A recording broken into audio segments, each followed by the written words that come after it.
Hey gang, I'm back again, and now I'm talking to the most entertaining of our staff, Louis Dimino. Louis is actually from New York. He is our service manager. He is the brains behind the operation and service. So he has been responsible for getting all new techs hired in, coordinating with Steve O'Donnell, and getting the parts and warranty and service work done. He does a great job. The biggest issue you're going to have with him is understanding him. Lou is from New York. He is born and raised in New York. Lou does not know how to say W. He does not. He cannot say saw. He saw something. He saw something. So that's the biggest issue that you're going to have with him, is trying to understand him. But Lou is a great guy. He works really, really hard, and I just kind of want to let Lou give you a little background. He has a very interesting background and what he's been through in life and stuff like that. So I think you'll find it interesting. Okay, Eric. Tell us about you. Let me tell a little story. I came here from New York. I worked 20 years in the fire department. Came to retire. Everybody asked me why I came here. Liked the area. Been down here on many motorcycle rides. Liked the country. Flew in. Said, oh, look, we could buy a nice house in a nice community. It's a lot cheaper to live down here. So we bought a house in Gallatin. At the same time, I said, man, I drove past this TNT Watersports. It says, I've been always a boater. I said, man, those are cool boats. I don't see a boat like that on Long Island. So we came in, I looked at the boat, talked to Harvey, took us out on a ride. Then I went and looked at another dealer, went for a ride with them. Just didn't like the feel of what was going on at the other dealership. So I came back. Harvey showed me another boat. We took another test ride. I said, took my wife. There was no pressure. I came in, we went for a ride. I said, okay, I'll take it. No pressure tactics. I was still working in New York at the time. I was still in transitioning, retiring. And I had the boat. Came down, used it about a year while I was still working for the fire department. Back and forth, had a few little issues. They took care of it. Beautiful, no problem. I then fully retired. Got a little bored. Started hanging around with Adam and Steve and Andrew and Luke, and I was kind of working for free. You what? Coming in, passing my time. Wasn't looking to make any money. I'm retired. I'm like, I got nothing to do. Let me just come in and give them a hand. So I started cleaning, helping, doing all kinds of stuff. Started detailing some boats. Later on, I became a technician. Worked my way up. You know, it was kind of getting comical at the time. So Andrew says, listen, if you're going to keep coming in, I can't let you do this for free. So I got to pay you. So with that, I came in, I started working, continued being a tech for about a year and a half. Then we just kind of did some moving around. I said, we need some adjustments here, and they asked me to kind of run the service department. So I got a background from the bottom to the top. I kind of know how all the boats work.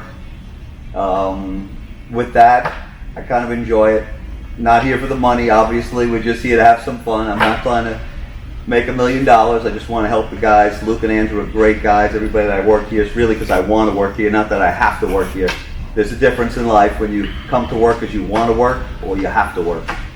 So I try to take care of all the customers fairly, give them, and I want to be straightforward with you. I don't sugarcoat anything. When you come in with a problem, I'm going to tell you if we can do it, if we can't do it, if it's going to cost you something, or it's going to be under warranty. I would try not to play any games. And that's the way we do things here.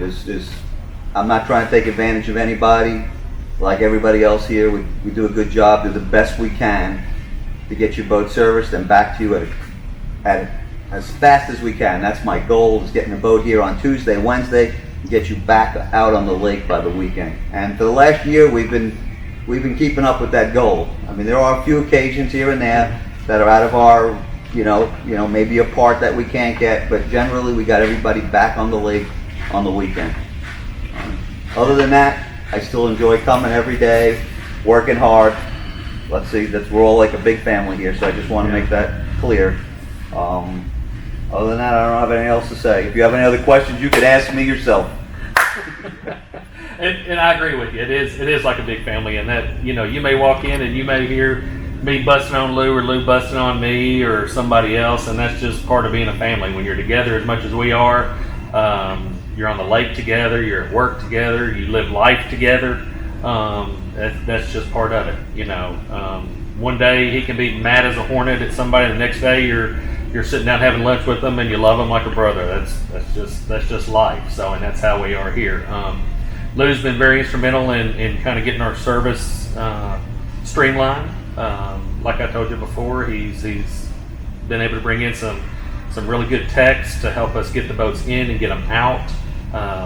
There are circumstances sometimes where we just can't, you know, because of parts or whatever. And I'm by no means saying that we're perfect, and Lou's not going to tell you we're perfect. You know, we're going to make a mistake from time to time, but how you address that mistake, I think represents a character of the business. And we stand behind our product.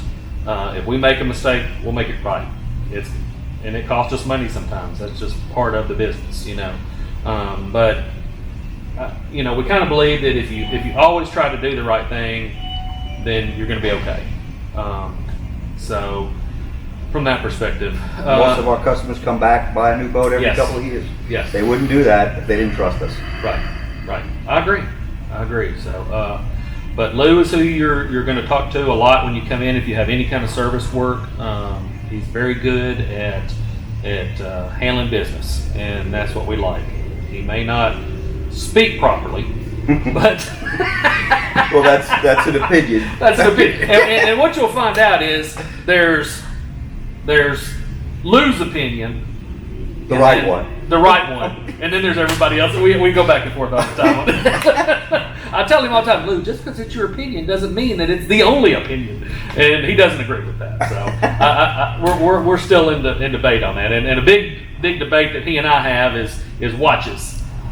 Gotta watch. Lou, I just got to tell you. Well, then the fire department and the cop thing. The fire department and the cop thing. You guys know that. So Lou thinks that his watch, because it costs more money, keeps better time than my $69.99 watch. I got news for you. His watch is a lot more expensive. He calls it a timepiece. Mine is a watch, and they both read exactly. Look at that. The time is the same. Look at that. So he picks on me all the time. So he wears me out about my watch. So he says his is a timepiece, mine's a watch. But he's a lot of fun. Lou loves to pick on you and stuff like that. One interesting fact that Lou doesn't talk about a lot, and I have a lot of admiration for him and a lot of respect for him from this perspective, but Lou was at Ground Zero at 9/11. So Lou has seen a lot. He's been through a lot. That's not something that we talk about a whole lot, but you know, you have to appreciate what he's done for this country and where he's been, and I just want to thank you for that.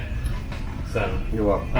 But like I said, you want to come in, have a service question, Lou's the man. So I will see you in just a little bit for the next video. Thanks.